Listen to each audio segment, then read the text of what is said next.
트럼프가 나토에 가서 나토 전체 회의 NAC라는 회의에만 참가하고 올라했는데 입장을 바꾸어서 나토에 좀 더 체류하기로 결정을 하면서 다양한 협상에 참가하고 또 우크라이나 등을 따로 만나고 이렇게 하기로 했답니다.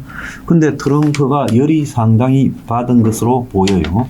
자, 한국의 이재명, 일본의 이시가 그리고 호주 등이 정상이 트럼프가 주최하는 IP4 회의에 불참하기로 했다는 것. 즉 나토에 오지 않으니까 당연히 IP4 회의에 불참을 하게 되겠죠.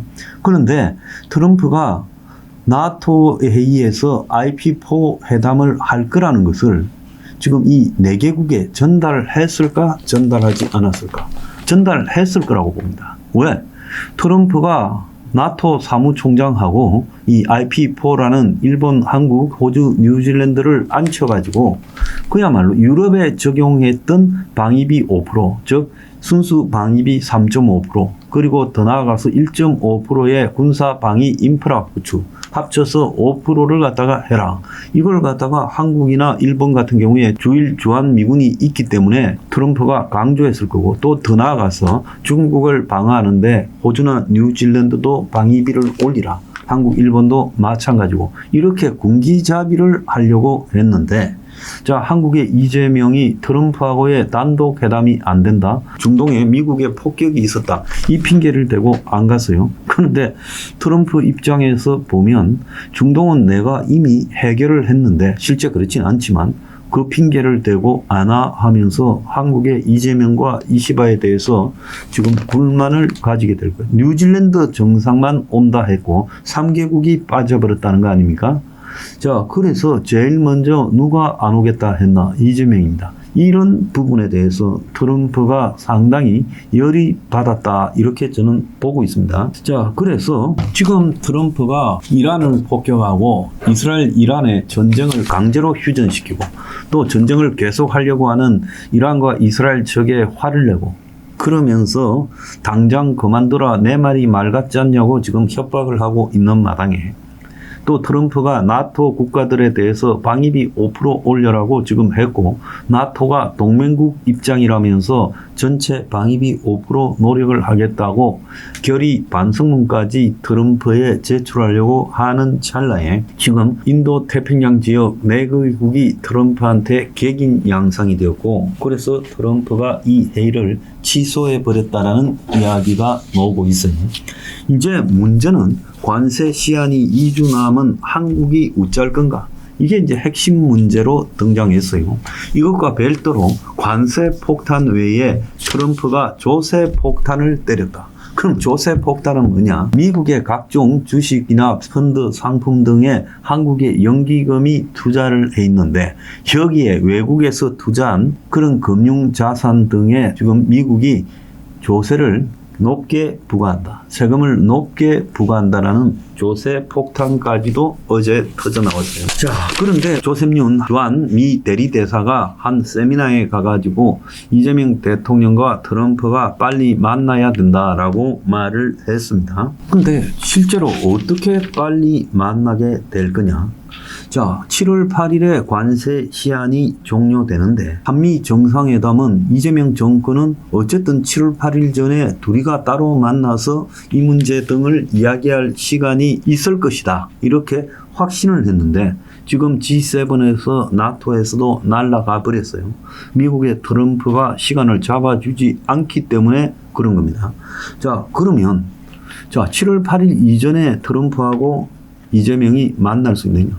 트럼프는 왜 이재명을 안 만났을까요? 그거는 만나서 이재명의 페이스에 말리기는 싫다. 트럼프라면 어릴 때부터 유명한 장사꾼이잖아요. 그래서 트럼프의 이 장사꾼 기질로 보면 상대가 나한테 거래를 갖다가 할 수 있는, 내 마음에 드는 제안, 거부할 수 없는 제안을 던지기 전에는 내가 상대를 갖다가 그냥 만나줘서 상대로 하여금 오판을 하거나 적당히 수습하고 적당히 문댈 수 있겠다, 이렇게 생각하지 못하도록 계속 상대를 두려움에 떨게 하는 것이 방법이다, 이렇게 생각하고 있겠죠. 이번에 트럼프가 이스라엘, 이란 문제를 수습하는 거나 유럽의 관세 5%를 갖다가 협박하는 거나 또 휴전하라고 젤렌스키를 압박하고 무기 안 주겠다고 하는 거나 똑같이 유리한 환경을 자신 중심으로 끌어내기 위한 트럼프의 협상 전략이에요. 그래서 거래 기술이라는 그의 책에 보면 이런 것들이 자세하게 기술되어 있는데 트럼프가 전번에 젤렌스키를 미국 백악관으로 불러가지고 쫄병까지 다 동원해서 눈앞에 면전에서 박살을 내는 장면을 보면 저 사람은 거래에 관해서는 인정사정이 없는 냉혈한이다 이래 봐야 돼요. 그러면 그 냉혈한 입장에서 한국에 자기가 좀 관심을 가졌던 한덕수가 아닌 좌파 성향이 아주 강하고 트럼프한테 대해서도 뺐다가게 했던, 그래서 얼마 전까지만 해도 관세 협상을 서두를 필요가 없다. 한덕수가 서두를 때 그렇게 이재명이 말했죠. 그러면서 뭐라 했습니까? 트럼프가 여러 가지로 자빠지기 직전인데 힘 빠지고 나면 그때 하면 된다. 이렇게 말을 했죠. 이 말을 트럼프가 이미 다 들었어요. 그러니까 이재명을 만나주면 지금 이재명은 언론 앞에 미국과 한국 간의 관세 협정이나 방위비나 주한미군 분담금이나 중국 포위 등에 대해서 마치 잘 해결된 것처럼 딴소리를 할 거다. 그러니까 아예 만나주지 말아야 되고 급해지면 자기가 시키는 대로 하겠다고 백지 항공 문서를 제출할 거다. 그 전까지는 안 만나겠다. 이런 입장이 분명하지 않겠어요?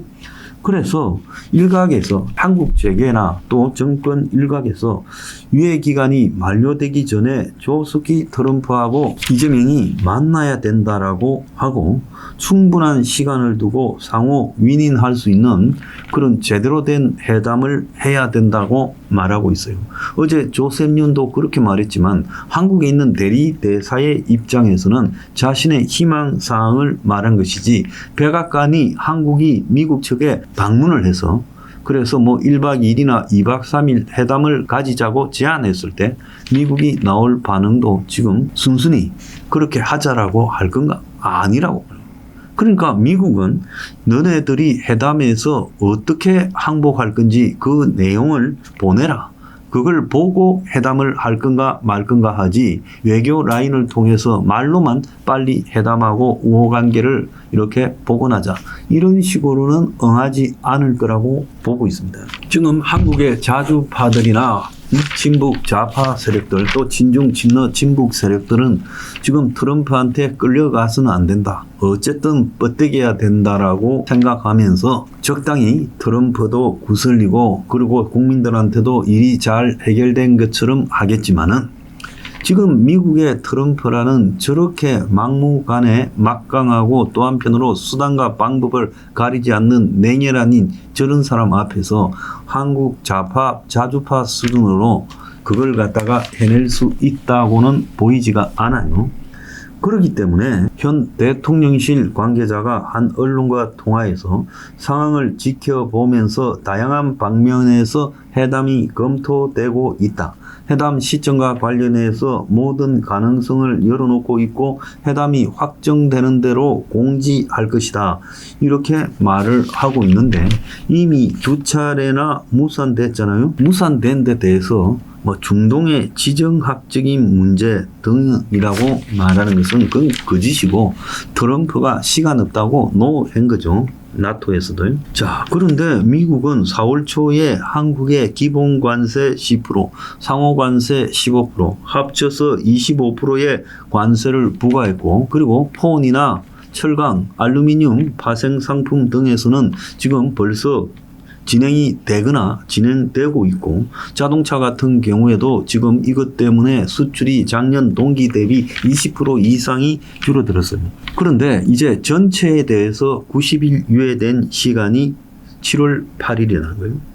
그래서 이재명 취임 이후 가장 시급한 문제가 한미 회담을 통해 이런 통상 문제를 해결해야 되는데 이거 정상으로 해결되려 했으면 한덕수 때 그 협상의 기조를 걸도록 하라고 했어야 돼요.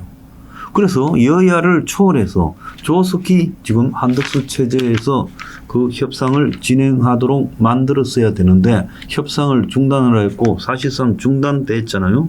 그리고 본인이 당선되고 난 이후에 지금 20일이 넘었는데 그동안에 또 협상을 구체적으로 진행시킨 것도 별로 없어요. 그리고 이 회담에 어떻게 임하겠다라는가 입장도 지금 별로 없어요. 그래서 실무적으로 7월 8일 이전에 진행되는 것은 불가능하고 여권 관계자도 두 차례 회담 지도가 무산됐고 조속한 시일 내에 회담을 해야 되겠지만은 7월 8일까지 회담을 하기는 어렵다. 그래서 국내 사정도 있지만은 미국도 굉장히 여러 정세가 급변하고 있어서 그렇다. 과연 그럴까요? 구미만 맞으면 해줄 겁니다. G7에서도 영국하고도 타결을 발표했고 일본하고도 진지하게 회담을 했지만 부결됐죠. 그런데 한국에 한미 간의 회담을 추진하는 고위급 실무진에서 통상협상이 이미 시작된 만큼 한국이 반드시 7월 8일이라는 날짜에 쫓기면서 그걸 의식해서 할 필요는 없다. 즉 쉽게 말하면 7월 8일과 관계없이 그냥 되는 대로 하자라고 하고 있어요. 그래서 한국의 통상교섭본부장이 미국에 가가지고 무역대표를 만나고 그러기 때문에 우리가 협상을 성의 있게 하고 있다. 이거는 우리 생각이지 미국이 과연 그렇게 바라볼까요? 자, 일부 전문가라는 것들은 이제 서둘지 말고 숨고르기를 해서 차분하게 하자는데 당장 미국이 7월 8일 날 어떻게 나올지도 지금 의문이라는 거예요. 자, 그런데 여기에 이제 아까 말씀드린 조세 폭탄까지 지금 터졌어요. 트럼프의 세금 폭탄이 하원을 통과했어요. 그래서 한국의 기재부나 4대 공적기금이 지금 긴급회의를 했다고 합니다. 4대 공적기금이라는 국민연금, 사학연금, 공무원연금, 한국투자공사 등인데요. 자, 트럼프가 추진하는 외국인 투자자 세율 인상 법안이 미 하원을 통과했고 이제 곧 상원을 최종 통과할 가능성이 100%라는 거예요. 이 경우에 미국 투자 비중이 높은 공적 기관 투자가들, 즉 한국의 4대 기관 투자가들이 수익률 직격탄을 맞을 수 있고 더 나아가서 한국의 대형 사모펀드나 은행들도 지금 펀드 운영하면서 데미지를 입을 수 있다는 거예요. 그래서 기재부가 4대 공적연금과 함께 트럼프 공화당이 밀어붙이는 하나의 크고 아름다운 법안, 트럼프가 맨날 이렇게 말을 하죠. One Big Beautiful Bill이라고 하죠. 그래서 OBBB라고 합니다. 대응을 회의를 열었는데 자, 미국의 입장에서 외국인 투자자에 대한 소득세율을 대폭 상향시킨다는 거예요. 그래서 이게 이제 법안 집행이 현실화되는 상황에 들어가자 이제 한국이 비상이 걸린 겁니다.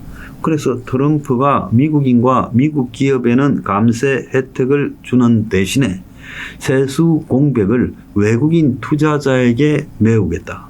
그래서 배당 이자 소득과 미국 내 사업 소득, 부동산 양도 소득 등의 최대 50%의 원천 징수세를 부과하겠다. 그러니까 미국의 부동산 구입한 것도 여기에 이제 해당이 돼요. 그래서 미국 부동산과 관련되는 펀드에 투자한 사람들도 지금 큰일 났다는 거예요. 그 다음에 미국 주식에 대한 부분도 지금 문제가 될 수 있겠죠.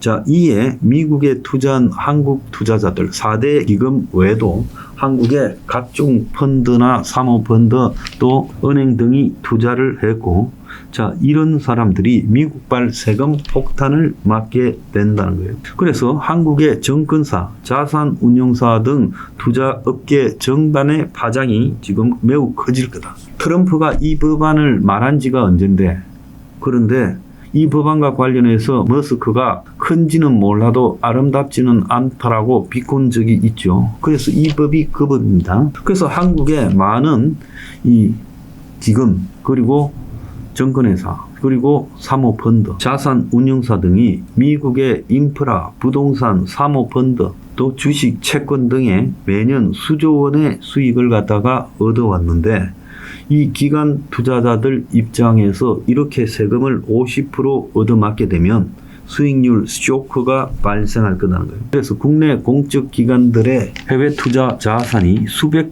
조에 달하고 있고 이 중 미국 투자 비용이 제일 높은 상황인데 그래서 해외 투자 자산에서 나오는 수익의 상당 부분이 그에게 세금으로 빠지게 되면 지금 수익 얻는 사업 부분들이 결국 무수입이나 마이너스로 갈 수 있다라는 이야기까지 나오고 있어요. 그런데 4대 기금과 기재부가 회의를 하거나 말거나 아무 의미가 없는 게 정부 차원에서 적극 대응을 해달라 하지만은 사실상 미국 정부가 법안 통과해서 밀어붙이면 한국 정부나 개별 기관 차원에서 속수무책이지 할 수 있는 일이 뭐가 있겠습니까?